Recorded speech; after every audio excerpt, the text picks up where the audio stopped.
SpongeBob put a glass shell on Gary. The size was right, but the shape of the visible veins made it a little creepy. It turned out that SpongeBob had accidentally broken Gary's original shell earlier.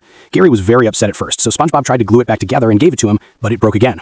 Next, he tried to give him one from his clothes, but that didn't work either. When he put a helmet on him instead of a shell, Gary threw a book at his face. The book turned out to be a magazine about snail shells. SpongeBob saw an identical ghost shell in it, but its price was $955. He found the price too high, but suddenly he saw a TV commercial for a shell shop having discounts called Jack's Shell Shop. In a second, SpongeBob went there and told Jack that he wanted a new shell for Gary. Jack was happy that he finally had a customer. The first thing he chose was a pink shell similar to the original, but the size didn't fit. So Jack brought him a yellow shell that was the perfect size. But SpongeBob decided to test its strength and crushed it in his hand easily.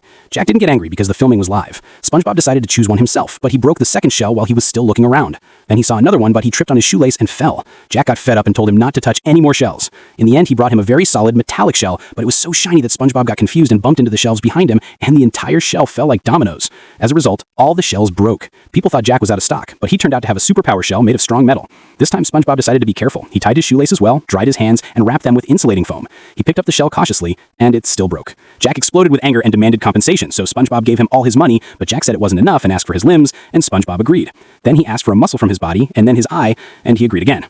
Thus, SpongeBob became indebted and broke. He got a cardboard shell from the trash and installed it on Gary. Gary started crying, and SpongeBob cried with him from guilt.